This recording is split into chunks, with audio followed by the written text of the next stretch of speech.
Hello नमस्कार दोस्तों, स्वागत है आपका एक और नए वीडियो में। तो आज की जो आपका इग्नू बीएड का ऑनलाइन क्लासेस का जो आपका पैटर्न है, जो प्रोग्राम है आपका हमारे यूट्यूब चैनल से, तो इसमें आपका जो नेक्स्ट क्लास है वो रहेगा आज का अपना खंड सेकंड यानी सेक्शन 2 में जो आपका तार्किक एवं विश्लेषणात्मक चिंतन, जो आपका रीजनिंग का जो पार्ट आता है। तो इस वीडियो में अपन टॉप पे 20 क्वेश्चन इस वीडियो में सोल्व करने वाले हैं।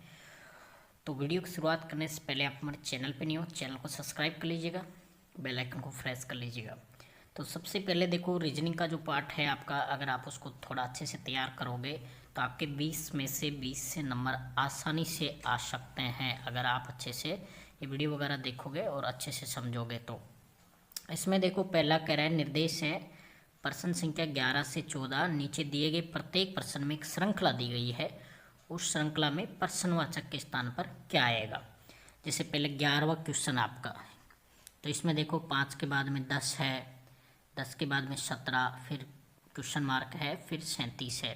तो इसमें देखो श्रृंखला चल रही है आपकी, 5 में 5 जोड़ रहा है तो ये 10 हो रहा है, और फिर 10 में 7 जोड़ रहा है, और फिर 17 हो गया, 17 में फिर ये 9 जोड़ेगा, जो आपका विषम संख्या वाला जो पैटर्न चल रहा है। तो उस प्रकार से बढ़ाता जा रहा है। तो आपका इसमें जो राइट आंसर निकल के आएगा वो रहेगा आपका 3 नंबर, यानी 26 का। 17 में 9 जोड़ेंगे तो 26 हो जाएगा। उसके बाद में 12वां क्वेश्चन आप देख पा रहे होगे, इसमें एक पैटर्न है, 1 है, 4 है, 9 है, 16, 25, 36, 64।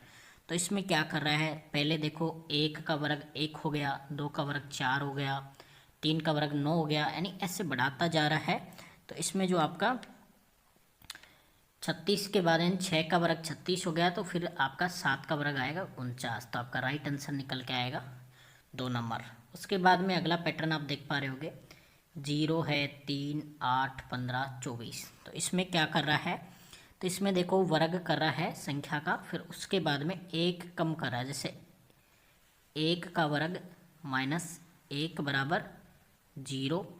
तो लास्ट में जो आपका 24 है, तो 24 5 का वर्ग है, तो उसके माइनस 1 करेंगे, 24 आ गया। अब आपका यहाँ पे 6 का वर्ग माइनस 1, तो 6 का वर्ग 36 होता है, और 36 में से 1 कम करेंगे तो आपके पास 35 आ जाएगा। तो आपका राइट आंसर 2 नंबर हो जाएगा। उसके बाद में देखो 14वें क्वेश्चन आपने देख रहा होगा, के है 5m, एक पैटर्न दे रखा है और इसको आपको आगे सोल्व करने के लिए बोला है। तो इसमें देखो क्या कर रहा है, पहले के और फिर यहाँ पे जो आप देख पा रहे होगे आई है, तो इसमें कितना अंतर हो रहा है, तो इसमें -2 का अंतर हो रहा है। कितना हो रहा है, -2 का अंतर हो रहा है। बाकी जो जैसे 5 में 3 जोड़ेंगे तो 8 हो जाएगा, m में 3 प्लस करेंगे तो आपका p आ जाएगा। तो इसी प्रकार जब आगे आप इसको पैटर्न को बढ़ाओगे तो आपको e में क्या करना है, -2 करना है। e में क्या करेंगे, -2 करेंगे तो आपका c आ जाएगा -2 में। फिर आपका 14 है, तो 14 में आपको +3 करना है, तो 17 निकल के आएगा। और फिर आपका इसको आगे बढ़ाएंगे तो y निकल के आएगा, तो c 17 y। तो आपका 14 में 2 नंबर सही हो जाएगा। तो ये 2 नंबर वाला ऑप्शन आपका राइट रहेगा। उसके बाद में देखो 15वां क्वेश्चन है, यदि किसी सांकेतिक भाषा में ब्रेन को CSBJO लिखा जाता है तो उसी भाषा में मेकर को कैसे लिखेंगे। तो आपको एक पैटर्न दे रखा है, तो इसमें देखो C और B, तो इसमें अंतर देखना है आपको। +1 का एक इसमें अंतर निकल के आ रहा है। B के बाद में सीधा C आता है, R के बाद में S आता है, तो इसी प्रकार M के बाद में N आ जाएगा आपका, और A के बाद में B आ जाएगा, फिर K के बाद में L निकल के आएगा, तो N B L। तो ये देखो NBL इसमें भी चल रहा है, आपके 2 ऑप्शन चल रहे हैं। और इसमें जो लास्ट में फिर आपका रहेगा 2 नंबर वाला ऑप्शन आपका, जैसे E के बाद में F आ जाएगा और R के बाद में S आ जाएगा। तो आपका 15 का जो राइट आंसर रहेगा 2 नंबर आपका राइट हो जाएगा। उसके बाद में कह रहा है यदि किसी कूट भाषा में इंडिया को 95,491 लिखा जाए तो दिल्ली को कैसे लिखा जाएगा। यानी कूट भाषा है और कूट भाषा के माध्यम से आपको इसको दिल्ली का कोड निकाल के लाना है। तो आप देखो इसमें जो इंडिया है आई का 9 नंबर है और फिर उसके बाद में एन का 14 है तो 4+1 हो गया। उसके बाद में आपका डी का 4 नंबर है और आई का 9 नंबर है और ए का 1 नंबर है। इसी प्रकार जो दिल्ली है तो दिल्ली का आपका 4 नंबर हो जाएगा, ई का आपका 5 नंबर हो जाएगा और फिर आपका एल का 12 है तो 2+1 बराबर 1, 2+1 बराबर 3 हो जाएगा। उसके बाद में आपका एच का 8 है तो यहाँ 8 लिख देंगे और आई का 9 है तो 9 हो जाएगा तो 45,389। तो आपका ऑप्शन 4 नंबर इसमें राइट हो जाएगा। तो कूट भाषा दिल्ली का आपका 45,389 हो जाएगा। उसके बाद में अगला क्वेश्चन आपका 17 में कह रहा है ब्रदर को ये लिखा जाता है, सिस्टर को ये कोड में लिखा जाता है, तो रोबर्ट्स को किस प्रकार से लिखेंगे। तो आपको क्या करना है, इसी का कोड निकालना है और फिर आपको इनका आंसर निकालना है। तो जैसे इसको कोड वगैरह निकालेंगे तो आपका इसमें 45, 22, 849 यानी 4 नंबर सही हो जाएगा। देखो यहाँ पे आर का कोड आप देख पा रहे होगे 4 है तो इसका भी 4 है तो यहाँ आर का कोड आपका 4 हो गया। ओ है तो यहाँ देखो ओ का कोड 5 है तो 5, इस प्रकार से कोड बना लेना आपको, तो ये आंसर आ जाएगा। उसके बाद में किसी सांकेतिक भाषा को 247 का अर्थ इसको कूट में दे रखा है। फिर आपको डस्ट के लिए कौन सी संख्या प्रयुक्त होगी, तो इसके लिए आपको डस्ट के लिए 6 का प्रयोग करना पड़ेगा। तो इसमें 4 नंबर ऑप्शन आपका सही रहेगा। उसके बाद में कह रहा है यदि उपरोक्त अंग्रेजी वर्णमाला में प्रथम अर्धांश को विपरीत क्रम में लिखा जाए तो आपके दाईं ओर से 10वें अक्षर के बाईं ओर का 7वां अक्षर कौन सा होगा। तो आपको पहले अर्धांश को उल्टा करना है, यानी जैसे ए को इधर लिखेंगे, फिर बी लिखेंगे, फिर सी, फिर डी, यानी जो आपके 13 अक्षर हैं इनको उल्टा कर देंगे। उल्टा करके फिर आगे वाला जैसे एन है उसको यहाँ से ऐसे लिखेंगे, एल, एम, एन, जेड तक लिखते जाएंगे। तो इसी प्रकार इसमें आपका निकल के आएगा डी, आपका निकल के आएगा। तो डी आपका 3 नंबर वाले ऑप्शन में है। तो 19 में आपका राइट आंसर होगा 3 नंबर। उसके बाद में कह रहा है यदि मार्च 1999 को सोमवार था तो 10 जुलाई 1999 को कौन सा दिन रहा होगा। तो आपको देखो सबसे पहले मार्च के दिन निकालने हैं। मार्च में कितने दिन लेफ्ट रह गए, 16। फिर अप्रैल में आपके 30 दिन हो गए। फिर आपके 31 दिन मई के हो गए और फिर 30 दिन आपके जून के हो गए और 10 आपके जुलाई के हो गए। तो इस प्रकार से अपन इनको जोड़ेंगे तो आपके पास में संख्या हो जाएगी 117।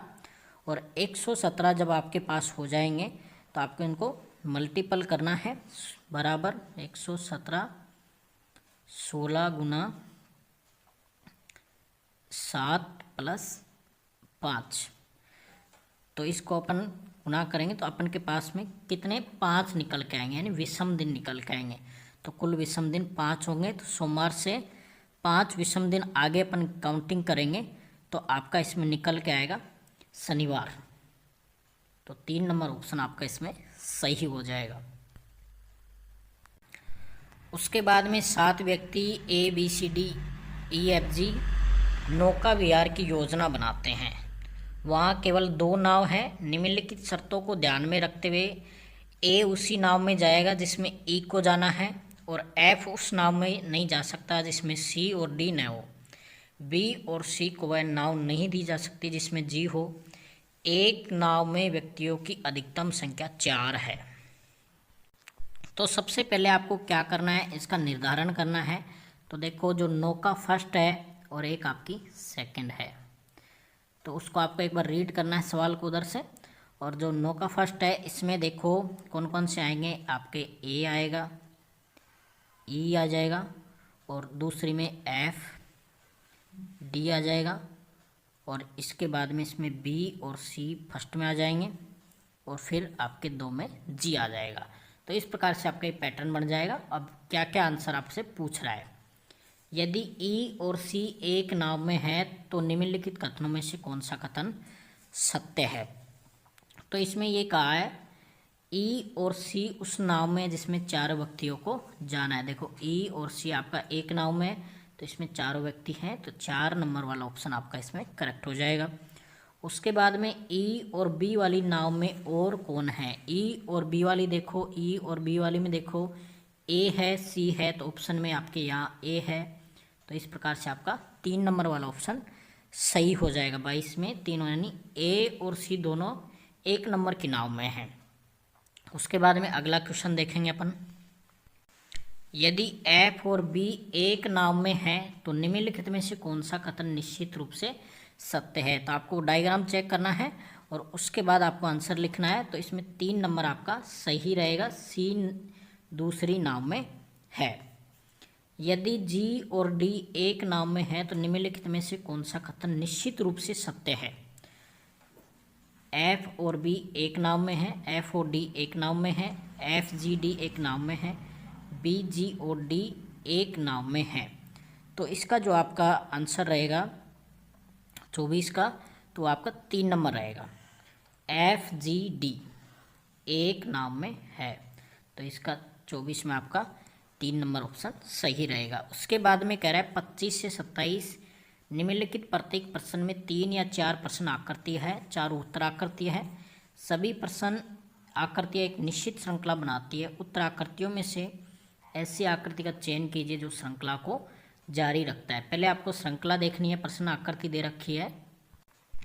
तो इसमें देखो ये घूम रही है, पहले आपके इधर जा रहा है 5 पे, फिर यानी पहले 1 पे, फिर 2 पे, फिर 3 पे, फिर 4 पे, फिर ये कौन से पे चली जाएगी, 5 पे चली जाएगी। तो 5 वाला ऑप्शन कौन सा रहेगा आपका, 2 नंबर वाला ऑप्शन इसमें रहने वाला है। तो 25 में आपका देखो 2 नंबर हो जाएगा। यहाँ से आप चेक कर सकते हो, इसमें 1 है, इसमें 2 पे है, इसमें 3 पे है, इसमें 4 पे है। तो ऐसे करके आपको इसको 5 पे जाना है। तो इसमें आपका 2 नंबर का ऑप्शन राइट रहेगा। उसके बाद में आपका है प्रश्न आकृति, देखो एक बार अच्छे से आपको, और फिर आगे सोल्व करेंगे अपन। तो ये आपकी उत्तर आकृतियां हैं। तो इसमें क्या कर रहा है, जो बाएं वाली जो आकृति है बाएं डिजाइन में आपकी, तो उसमें क्या कर रहा है 1 2 3 4 लाइन में बार बार वो पलटती जा रही हैं।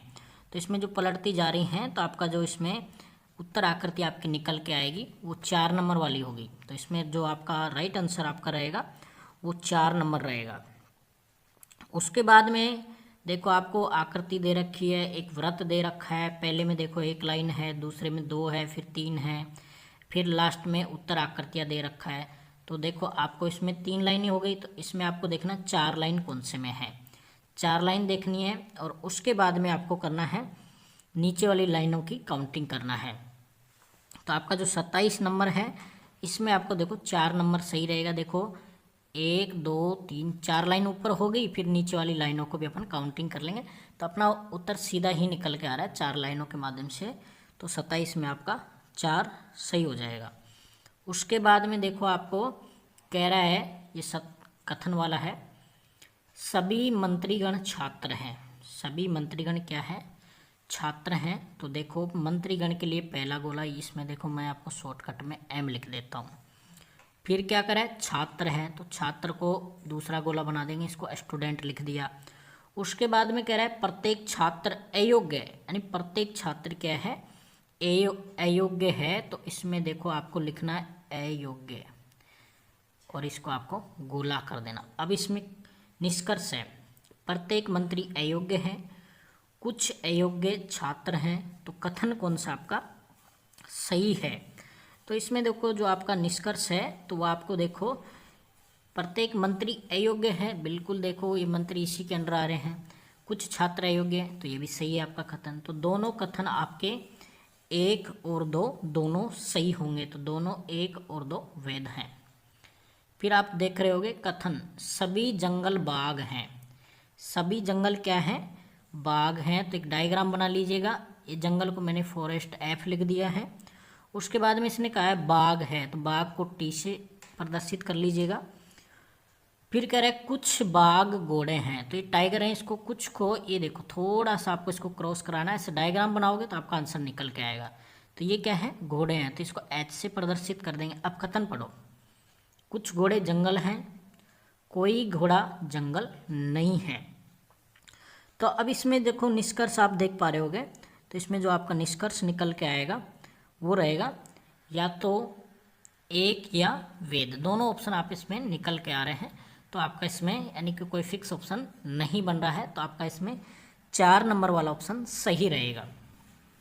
उसके बाद में आपका कह रहा है कुछ मुर्गियां गाय हैं, कुछ क्या करें, कुछ मुर्गियां गाय हैं, तो 2 आपको ऐसे गोले बना लो। ये देखो कुछ, एक में मुर्गियों को एच लगा दिया और ये गाय को सी लिख दिया अपन ने। फिर कह रहा है अगला सभी गायें घोड़े हैं, सभी गाय क्या हैं, घोड़े हैं, तो गाय को अपन क्या कर देंगे, ए ऐसे करके इसको हॉर्स लिख देंगे, HORSE, तो ये घोड़े हो गए। उसके बाद में कथन पढ़ेंगे, कुछ घोड़े मुर्गियां हैं, कुछ मुर्गियां घोड़े हैं। तो आप इनको जैसे पढ़ोगे, पहला कथन कह रहा है कुछ घोड़े, तो घोड़े क्या कह रहा है, मुर्गियां हैं, बिल्कुल सही बात है, पहला कथन सही है आपका। फिर दूसरा कह रहा है कुछ मुर्गियां घोड़े हैं, तो कुछ कल यहाँ बोला है कुछ मुर्गियां घोड़े हैं, तो बिल्कुल सही बात है आपकी। तो ये दोनों कथन आपके सही होंगे, तो इसमें जो आपका राइट आंसर निकल के आएगा वो 3 नंबर रहेगा। दोनों कथन आपके सही हैं, तो दोनों 1 और 2 वेद हैं। तो इस प्रकार से आपका ये क्वेश्चन सोल्व कर देंगे।